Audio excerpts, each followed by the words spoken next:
Oh, CK ban. That's intriguing. Another hero that is Rasta, one of the high quality supports still left, which we've seen some teams just first pick or even first ban in some cases. I mean, has highest base damage the entire game. His shard makes him really good mid to late game. Not sure if this is going to fit either lineup, but in terms of just quality of heroes, that's probably the best support. I love that you go with the boomer term well. saying Rasta for Shadow Shaman, because Tomato was the same way. He said also that Rasta. He felt Rasta. When we asked the question of not overrated, but highly used heroes in pubs that they're getting sick of seeing, he mentioned Rasta pretty often. You know, I actually, for some reason, I can't kick the Shadow Shaman Rasta thing, and I can't kick Lothar's. I've been saying Lothar still. I cannot bring myself to say Shadowblade. Dude, it just comes out of my mouth without me thinking. I didn't even play Dota 1, and I say Furion and Rasta as well. It's so stupid. Like, this goddamn game, man. Furion's a pretty common one. I still hear plenty of people pull out. So we see Earthshaker here. Okay, Silencer. This could be the off-lane Silencer for Saberlight, which would mean this is be a mid Void Spear probably. But then that means you have all 3 cores already. Yeah, I don't know. That's true. You know, I have seen Bryle pull out this mid Silencer in I mean, it could also just be Beast off lane, Void mid, Silencer 5. That's perfectly reasonable. It's a Dubu special playing this Silencer 5. I got really excited when I saw it because Saberlight played it last time as off lane. But yeah, you're probably right. Probably ends up being support, sadly. He just like Dubu likes to play these like run at you and harass you 5s, which is, you know, basically all of them these days, unfortunately, for offlane players. All right, here comes the Jug. Jug's been getting so much airtime in this league, especially as of recent. You know, this is probably one of the most classic cores in Dota. Has been around forever and has had that same cool toolkit for so long, and only as of recent, Ice Frog's like, you know what? Let's change him up a bit. Let's give him a little bit of extra love. And obviously the shards came in, and now he's got all this like extra juice behind the Blade Fury. And I believe it was in the hands of Yawar we were seeing it really kind of come to strong use. So I'm curious if everybody's kind of seeing that and, you know, starting to put some more stock into Jug. I think so. I think Jug is, with the shard, he's appearing to be like one of the best backline protectors, where against these like jump heroes and summons heroes like Beastmaster, you know, Void Spirit jumps in, Beastmaster roars, drops all the units. Basically, you just Jug spin on like whichever support that they're going on, and everything dies, and like you have to leave. So like your whole burst and your whole jump is just destroyed by this spin. And I think it's a really cool way of playing Jug, and it honestly opens, like, this hero has done a lot of other stuff, right? Like you can do the spin TP, so you can split push. You know, you can sit in a lane because people can't kill you because you can just spin. You know, you have this great scaling. Like Jug offers a lot, but then when you also on top of that throw in this backline protecting ability in team fights, not a lot of heroes can do that. So often when a hero has access to one of these like new abilities that they couldn't do before, they just become like instantly broken. And I feel like Jug, especially after seeing like Yawar's performance with it, I feel like Jug is actually in that boat of he's going to be considered fairly broken, even though the Ag Shard has been nerfed, just because of what it lets you have access to. Did they just ban the Ghoul Frenzy Lifestealer? Is that just literally for rage out of coil before the Ags comes into play? Is that they just want everybody in this coil? Like, who the hell picks Lifestealer? Ghoul Frenzy. I mean, this hero needs. I have no idea. This hero's horrible. Are they gonna like Phoenix? Is this the pick? They really don't want to get counterpicked with this Lifestealer. Like what does Lifestealer really counter here? Yeah, that's the real question. Oh, wait a minute. I mean, dude, Batrider's still in the pool. What the hell? Ooh. Are you serious? Yeah, you're right. Really? Batrider for black and yellow, I'm guessing. Yeah, I mean, position 1 probably on Undying. I mean, in terms of the position 1s that are left that are not bad against Puck, who's even left in the pool? Like Ricky's are terrible, PL pretty bad. You got PA, I guess. PA still there? It's okay. 5 seconds remaining. It's the only one I got. I played Alk, but I don't know when is the right time to Alk. I was ready to pick you. I was ready to pick you. And you go for Night Stalker. All right, so I think we're groaning here. I can't speak for both of you, but as I said last time I saw this hero, I've yet to see this hero impress me. Show me why it deserves a 5th and final pick. I hope to see something special here from Black and Yellow because I've yet to see, really in this 5 patch, seconds remaining. Night Stalker show me something that gets it, that gets me excited. I'm with you, dude. I'm a big Night Stalker fan, and it has not felt that You great. know, as we said before, it's like obviously he always has to work around the day-night cycle to try to make things work, to try to meet a quota on the hero, but you also realize that the rest of the gang also has to be in on that in some way. But here we see the finishing touch. It's going to be the Ursa coming in. That's the one who can definitely step up and fight into some of these cores. Gentlemen, take it in real quick. Give me your predictions game 1. I was gonna pick Black and Yellow. I'm so sorry. I hate Night Stalk. I like the idea that this full-on aggression, so it could potentially work, but I'm gonna go with Undying just purely based on my hatred for that hero. It's a great Ursa game. I was looking and I was thinking, like, if Monkey King's not banned, it's going to be a GG. And then Ursa is kind of the second best option there. Beats Night Stalker in lane, beats Jug in the carry matchup. I think this is an amazing Ursa game. I think Undying's going to take it. All right, we got 2 for Undying over here on the panel. Let's head to a real fast break, but when we return, we have Trent and Lyrical and special guest PPD join the mic. We'll hear their thoughts on this draft as they bring the broadcast. Hello, cool kids out there. We got some Dota 2 action for you and a wonderful guest, Trent. You're here as well, but we also have the glorious PPD. How you doing, man? Sorry about that, Trent. I had to get you. Oh, my God. Afterthought's doing great too. Thank you. Yeah, I'm having a wonderful time here. Thanks. How can I? He's got a Wu-Tang Clan poster right behind him. How can I not? This is something beautiful going on. Well, you two have gotten a chance to take a look at the drafts. What are your thoughts going into it now? You guys share the hate for the Night Stalker? Well, I don't necessarily hate Night Stalker, but I think that if you pick Night Stalker and don't ban Ursa, I think you are kind of asking for a rough time.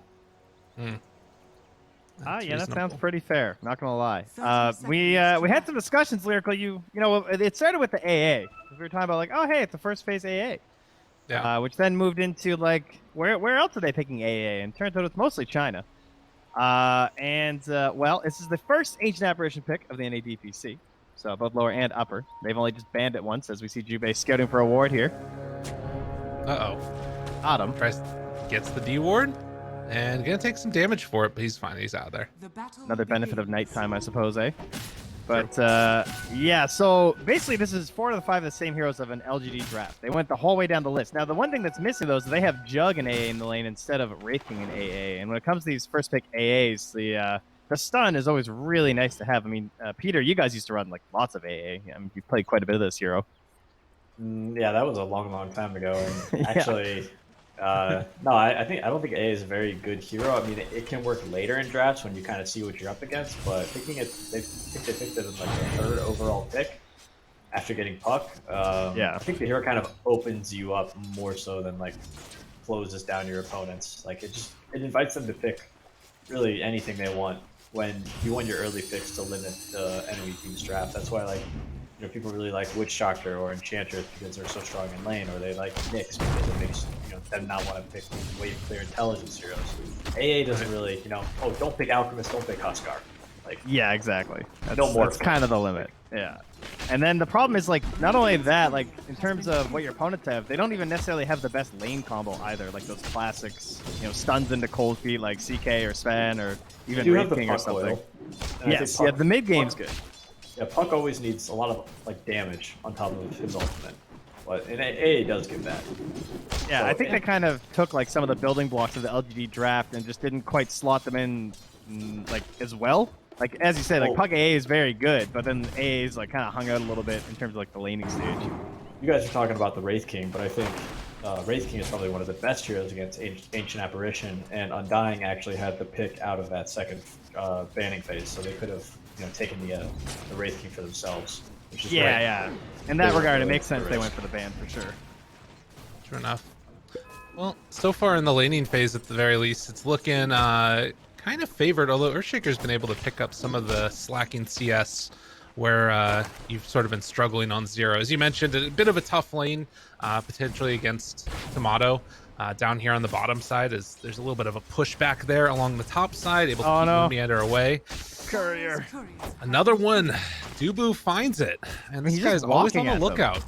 Yeah, he's just bullying Flea because Flea can't really contest him, and then Zero's just trying to like pull the wave at the same time. So Dubu is just kind of walking around here with his boots, happy as a clam. Yeah, really heads up play from Dubu to like identify that like boots first position 5 isn't something you see often, but against like double melee heroes who likely have boots themselves, so with, for example, the Earthshaker, it's definitely the right play. And the slow is just so weak versus Night Stalker in the daytime. Like with the boots, like there's Fisher slow, and then you can just kind of get away. Yeah, the silencer slow is nothing.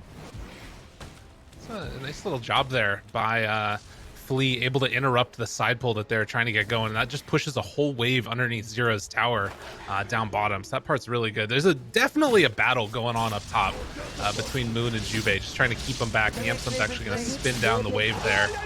Maybe a little bit concerned. To me, this lane seems impossible for Dire, and they saw this lane and picked this lane for themselves, which is what is so surprising. That's why this A is just such a bad laner early on, and there's not really any synergy with Juggernaut either, so I don't really see any like. I think Beastmaster's going to take over this lane early and maybe even take the tower with the 5-minute catapult. Yeah, they're gonna need like one of those perfect puck rotations at 6 or something to try Look at and the salvage CS, this. it's already a massacre up here, to be honest.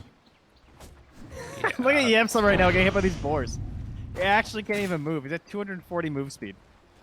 AA That's is just so bad against Zoo, and these guys they banned Enchantress with their first phase bans, which is kind of like the best hero against Beastmaster. But then they didn't even take it. They took AA. You're gonna harp on it. I can feel the like frustration there in your voice. This hero it just doesn't do well with we call it Zoo, right? Yeah. It's just like summons, like AA. You know what? And if they didn't really ban much Zoo, they banned Oracle, they banned Wraith King, who was like pseudo Zoo, and then I forget their third ban, but Beastmaster, they took it before the bans, so. Good way to do it. Keeping that pressure on. Yamsum's going to try and spin him down here, but does a little bit of split up, only able to get one of them. We'll see if the Jug can catch back up later. I mean, I guess that's the thing, is like maybe just looking forward towards those mid-game fights, and particularly the first nighttime, which is coming up. But right now, they're losing all 3 lanes. On the bright Yeah, so- side, anyone could be feeding right now, and no one's feeding. So they got that. Oh, that's going. true. They're doing a good job of, I guess, like dealing with the lost lanes. I mean, you have lost top lane, lost bottom lane, but you kind of expect to lose your Night Stalker lane. It is now nighttime though, so he's a different hero. You can potentially feed off the silencer. Okay. See if they make it happen. As again, keeping that pressure up top. There hasn't really been a rotation. We do have the catapult that's coming in for the Beastmaster at this point. And Flea's coming mid right now too with the 6 on Roya. Okay. They're trying to beat Bryle's timing here, but Bryle looks pretty aware of this. Dubu's even rotating over. Yeah, they're bringing it in. Courier heads over the top of Flea. Not quite level 6 yet on Bryle, but does have a Fairy Fire as well as a Raindrops. Trying to keep him alive a little bit longer. Going to throw out that little remnant to pull Roya back, and I think that's going to probably be the end of the aggression here. Bryle no, he got getting 6. Okay, Roya's in trouble. Taking so much damage over time, and first blood drawn by Bryle. That is not the way they wanted that to go. The black and yellow. Yeah, it was a complete disaster. Shaker does not really do a lot of damage when Puck uses Coil. Not really a lot of synergy between those 2 heroes, so they need to wait for this AA's level 6 at the very least, because I don't see how they're killing anybody on Radiant with that Coil at the moment. That was your classic forced rotation because you feel like you need to do something because your lane was so bad, and in the end you just make things worse in another lane. Well, it was an interesting idea, but the problem was the Void Spirit got the 6 on these melee creeps. So unless they were going to burst him, which they don't really have a burst lineup, so not yet. You mentioned it though, like that pressure up top. They just ran him down with the Necro Bucks already up on They didn't have Saberlight. to use the roar. Yeah. And nobody can come top now. 6-minute Necros are like the thing this patch. But when you get those in your lane, like no boots, just your Necros, the game feels very strong. You can see that like just everything is going in towards those team fights that happen later. Like Jubei 2 points up in the Vortex. There's like nothing to really help with the laning stage. It's all about amping up that damage elsewhere. if possible. And well, down bottom, they're trying to set up, at least it looks like, onto this tower, possibly with another 3 minutes left until daytime starts back up. They feel like they got to get something done here. Samson's just trying to hit 6 even. Like, I'm not feeling too hot right now. Jubei's gonna get a little bit of solo XP up here. Oh, but on Royoya, yet again, silence is out there. Got the curse, chase down, could continue, although he doesn't have another Aether step. Astral They step broke the rather. coil. Okay, went a bit too far, and they just get a freebie. Saberlight making the move over is going to get the roar onto Jubei. That should be enough for the kill. And Flea, in the meantime, tries to back out, but have they gone in a bit too far? Dubu now getting gone on by Zero, trying to beat him down to death. They don't have roar anymore, but can still keep eyes on him, and they walk back in now with Roya. Zero gets just mauled down by Tomato. So they don't end up having enough damage. This game's so hard right now, man. It's like, Yeah. there's this Ursa already. Like, they had already roared, and that should be like freedom for a Night Stalker, and then there's just these boars just ruining you. Ooh. Peter, what's the plan? How do you pull this back together right now if you're black and yellow? Like, you Probably just need need to to wait wait? for the 10-minute mark. Get your hopefully some ultimates on your supports. It's kind of where their damage comes from. Is under attack. Alright, well, it's fair enough. And looks like the mitigating damage is probably the best route. Is down bottom, a quick little spin away. Brio won't be able to connect. I mean, 4-1, it's a 2,000 gold lead. And that timing is basically what they're going to be hoping to match it out with. Oh, that scan. Oh, it didn't turn red. Wow. Okay. All right. So they don't know Roya's coming through here. And finding Brio. Coil used. Chase down. They got spin available. Oh, he's out Do of they mana. have enough damage, though? Almost enough. And Silence dead. They get him again. That was so close. Okay. Well, they're making it work kind of here and there. Yeah, desperately needed. They are bringing a lot of heroes mid right now, though. And no Night Stalker ulti. The wave clear they have is pretty much just the puck, and they still don't have 6 on AA. So is this what you meant by the zoo, Peter? Yeah, it's a really good Beastmaster game, guys, and they picked it in the first phase. Duba just got so dished. He did not get the memo. Damn. I mean, Yo, that Dubu, is... There's 5 heroes. You can move back now. No, I'm good. There's something to be said too. Like, I feel like this was a problem that sometimes came up with Night Stalker as well, where like you would have this great vision that'd be provided, and then like it wouldn't matter because they would just walk at you and you die. But they're pulling it back a little bit at least here this last couple of minutes. Middle tower is under attack. Beastmaster's a hero with a ton of wave clear, and you don't necessarily have to see the enemy if all their lanes are pushed into them to figure out where they are. Yeah, fair enough. Zero just gonna give up his life there, and another round of push coming through. Saberlight has already popped the Necros and gonna start scouting a bit, looking for a war target. And well, do they have the tome coming in yet? I think Jubei. Actually, it's on Flea right now. Okay. Right, it was in his stash, so. They're both really struggling on levels, so not surprised. Jubei's gonna try and go top to get his 6 and probably die for it. We didn't That's even get okay. a 6. Yeah, it's the 5 life. Has fallen. A death for level 6 is worth it, I think, in a game this desperate. I mean, they're only 1k down, though, so Bucket's farming really well, actually. Radiant's A lot of times it's been feeling like Royoya is kind of that backbone to this team in particular. The one who kind of makes the plays. On the puck this time, it feels like he's the one that's going to need to, I guess, be keeping on making these rotations. 3 kills so far. Did get picked off once. For sure, he's going for the Witchblade too, which is kind of that carry puck build, and you can build Yeah. puck in a way where you can really scale really well on this hero, and he might do that this game. But it seems to be the most common one now for sure. It's like Witchblade into all like the phase shift attack stuff. Yeah, it just depends on what kind of follow up you have. Is mobility what you need, right? Do you need to catch your opponents, or do you need damage to kill them? And in this game, kind of seems like he needs damage, since I don't know if his draft is most ideal with a puck, but hold on, Night Stalker. Zero is just struggling. I mean, he's just in here farming jungle.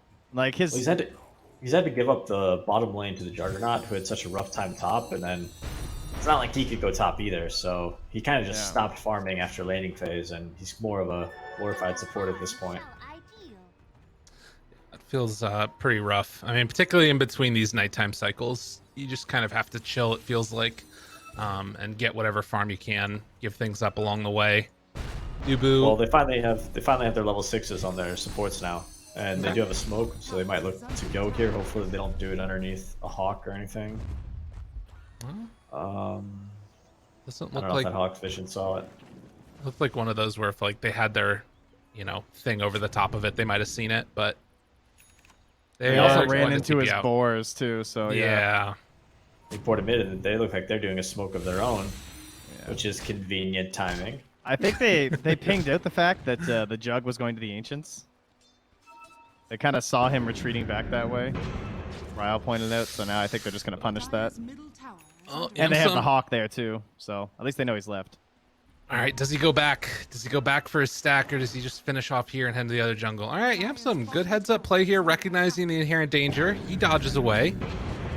Both teams able to dodge the smokes. We haven't seen any of these ultis, but Dubu's got his global as well. So if things pop off, I don't know. That feels like it's kind of just a backbreaker for this black and yellow team in a way. Yeah, anytime this Beastmaster is missing, I kind of think you know something is up, right? Like, this guy's the one pushing all the waves, anyways. Ursa's just kind of jungling, getting his Right. Battle Fury, Dire's and bottom good heads up from Yamsen to get out of there. Tomato, speaking of which, finishes off that Battle Fury now as they try and find Zero, and he does have ulti. 16 stick charges. I think he's just going to be giving up his life yet again, and he's just sort of the perennial sack that they keep on He's throwing level away. 7. He's level 7. Moon Meander is 9. This guy, that was the squishiest Night Stalker I've ever seen. Yeah. tower is under attack. Yeah, dude, it feels bad. What's he even going for I next? don't really know if did they really just take this Night Stalker because they saw the LGD draft and they had Night Stalker and they were like, oh, this combo works well. Like I don't even see how it's a particularly great Night Stalker game with a lot of these heroes. Well, I maybe if like they- preying on the silencer, I suppose. Maybe if they take the series, we can ask him after game 3. I like that plan. It's looking less and less likely. Game number 1, you never know. Oh, Warm-up wait a game, minute. Still early. Wait a minute. Ryoya, Whoa. Global comes out. He explodes. Oh, and now they take down Yamsum on the other side of the map as well with just a solo Saberlight. A little bit of help there from Bryle as well. But if this battle keeps on, they can't really do much here, Is under surely. attack. I mean, They they need want to stick Coil. around. Dire's Yeah, bottom Silencer actually seems quite good against Puck. I mean, not only do you have like more kill threat on the Puck, or maybe you make him feel like he needs to go Yules to deal with the global, but his teammates can't really follow up with their spells. If Yeah. Dubu just waits for that coil to go out, and this time they actually got the jump on him, so they're able to use it aggressively. But kind of worried about their mid game fight if they can't follow up. Yeah, it puts that pressure on them in between the globals to like rush into engagements too. At least Coil's like a shorter cooldown. Oh, they're trying to kill the Beastmaster bottom, but Night Stalker. Jesus, there's My no man. way. Oh, Oh, not the working. purge! God, he's No. gonna gobble him up. He's dead. Now Moomiander shows back up. Echo, but stolen coil, and now gonna try and get out of there. Ryoya, can he break the TP? Even Dubu is gonna get out. Damn, dude, Dire's that one bottom hurts. kill. is under attack. No, huge kill on Beastmaster. Like, You think that's good? You think? I mean, you think they care about another Night Stalker death at this point? That's a fair point. This guy's more of a spectator, I think. All right, fair enough. When it's good enough to just get 2 kills instead. Oh, this one might hurt though. Losing Ryoya, can he get out? Play his way out of here? No, not gonna happen. Man, Moon was kind of stone cold there too. He was holding the whole time on the coil. He didn't like steal orb or anything to escape. He just really wants that next coil. Yeah, that's fair. It's crazy. It's like every hero on Undying kind of has a great game based upon just the draft alone. 'Cause they're gonna pull back in Jubei now. That is what drafting is all about. I mean, usually, like, if you're drafting though, your team ends up with some good stuff too, right? Yeah, what kind happened of with Black and Yellow? that's kind of what we were talking about. Is like they actually pick themselves into some like counter pick lanes, and the AA doesn't really help them in their draft at all. Yeah. So it's AA's like, hey, I'm gonna pick AA, and we're gonna lose our lane. And we're also Just a like, heads up. I don't know, like Oh, it's tough. It's tough. game is hard. Puck goes down Yeah. again. Global kill. Oh, roar afterwards. Trying to All blow right, up on one it. here. They're gonna Oh, no, not please. get stuck onto Dubu. The lift back, Moon. He's gonna keep his buddy alive. Can they salvage anything here? Find any follow-up kills? Yamsum's gonna get chased down by Tomato. He's gonna die as well. And now the lift up one more time for poor old Night Stalker. 4 dead again. And one hurts. to Undying's credit, they have played That's extremely it. They clean called this it. game, and that's it. They Damn, called dude. it. Holy All right, crap. I I'm was gonna fine with say- that. I was gonna say one more thing. When the enemy team is first pick, it's really important that you win your side lanes, and you should wait until you see the enemy team's cores and then pick something that's good against them. Right. That's And like the whole that's point, oftentimes right? that's why people pick really like strong meta supports like Witch Doctor and Enchantress, is because they're always just good in their lane, whereas AA doesn't do anything. AA is a lane loser, which sucks because they get to hold their last pick, right? So then they last pick this Night Stalker, and then they, and then they lose their safe lane too, Yeah. right? So this Beastmaster gets picked early, counter the Beastmaster, beat this Beastmaster in lane somehow. Right. But when you have an AA to start, it's like, what possible carry could you pick to have a good lane versus Beast? I don't know if one even exists. Maybe Naga Siren or some sort of hero with illusions and summons that can deal with the boars. I'm Whatever looking it at was, the hero they list. did not find it. That's for sure. Yeah, so just first pick Puck, like that's the mid hero, get it out of the way, but then just that's why I don't really like that first pick Puck either, because I don't think Puck is a good. Well, the thing is, Puck is, you don't want like your guaranteed mid laner like that, right? Yeah, that's then, fair. Then Undying can they can pick their mid laner, which they did immediately, right? They picked the Void Spirit directly, and then they can kind of just wait for you to pick one of your side laners and counter that. And they wait till they see the AA, which is the 5, and they're like, okay, what is AA really bad against? It's really bad against summons. Let's pick Beastmaster. So essentially what you're saying is the way they picked their heroes, they essentially gave Undying first and last pick benefits, right? Exactly. Yeah, exactly. Yeah. Well, that's not the way to do it, apparently, but I appreciate you breaking it down for us. A very quick game number 1, and we're going to head on back to the panel in a second, but first to a quick break so we can all digest that game and then see what we'll come back to in game number 2.